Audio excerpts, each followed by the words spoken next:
kung tutuusin ang galing naman sa opisina ng Pangulo hanggang sa pagpadukot sa dating Pangulong Duterte para itapon na lamang sa ibang bansa. Ang kabaitan ni Bongbong ay naging kalupitan. Garapalan ng pagtatakip sa kanya ng mga nasa Congress, sa Senado, mga miyembro ng kabinete.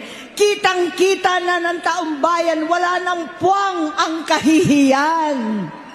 Para bang nauulit ang bangungot ng kasaysayan dinamas namin noon. 68 years old po ang tatay ko nung pinatalsik sa pwesto. 68 years old na rin si Bongbong ngayon. November 17 din, noong 2021, nung nakumbinsi ko si Inday na magbise kay Bongbong. November 18 po, bukas, ang ikatlong araw natin. 9 na taon na nakakaraan, saktong November 18 pa talaga, na pinalibing ni Pangulong Duterte ang tatay ko sa libingan ng mga bayani.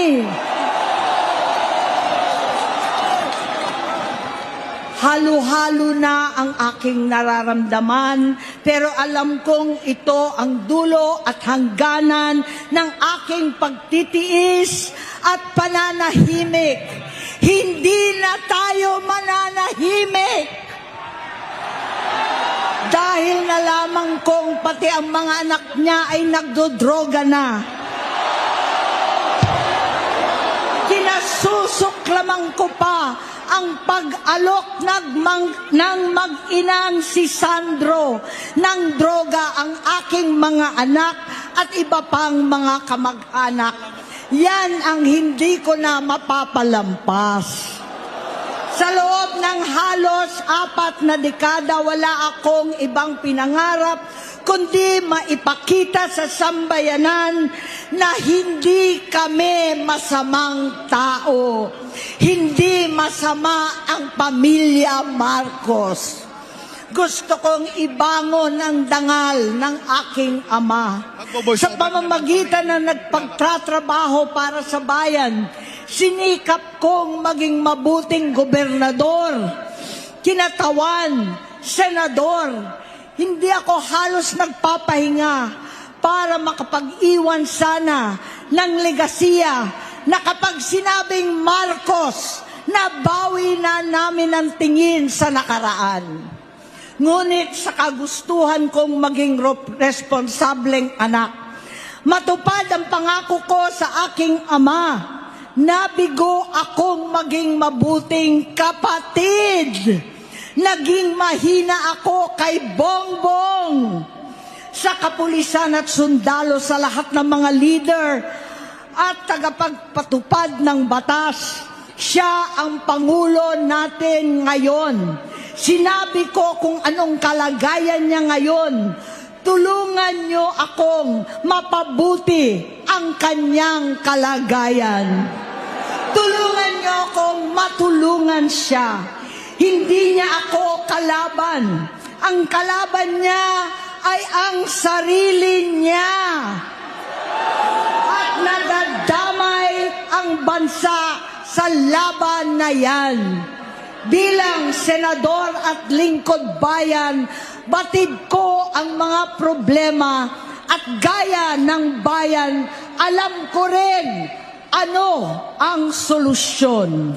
Sa pagkakawatak-watak, patuloy na pamumulitika, pagnanasa sa kapangyarihan ng mga talunan naman, kaguluhan sa Mindanao, alanganing gyera sa China at Estados Unidos, kawalang pananagutan sa flood control scam, garapalan, takipan, panggigipit sa hindi kaalyado, pagkakanulo sa kapwa Pilipino, pagdakip sa dating Pangulong matanda't may sakit upang ihagis lamang sa bansang dayuhan.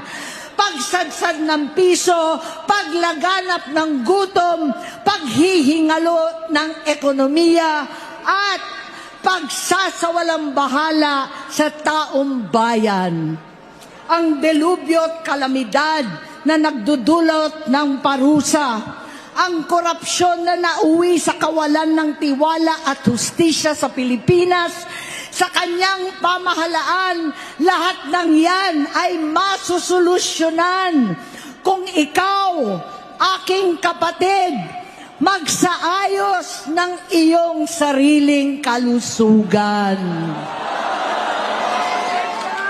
Kapag humupa ang ingay sa politika, kapag umuwi na kami sa aming pamilya, hindi bilang senador, kundi bilang ate, bilang si Manang Amy ni Bonget, kaya itong sasabihin sa harap ng taong bayan, sa harap ninyong lahat, at sa harap ni Bongbong. Bonget, magtatatlong taon na tayong hindi nagkakausap. 3 taon ko nang sinusubukan muli na ako'y pakinggan. Siguro ngayon ay makakarating ng buo ang gusto kong sabihin. Walang mababawasan, hindi madadagdagan. Bongbong, nag-aalala sa iyo si Manang. Tuwing nakikita kita sa TV, gusto kitang puntahan. Napakalaki ng pinagbago mo. Itsura, pagsasalita, takbo ng pag-isip. Minsan, napapatanong ako sa sarili ko, ikaw pa ba yan?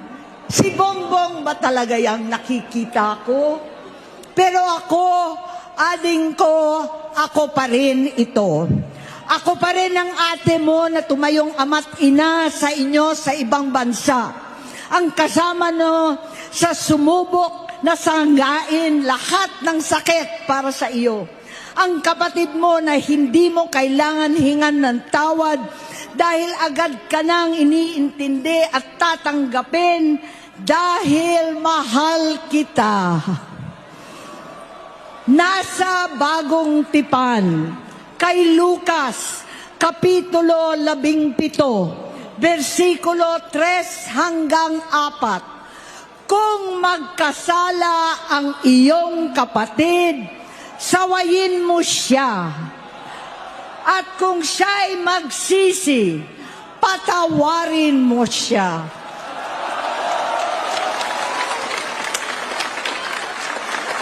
Tama na, ading ko.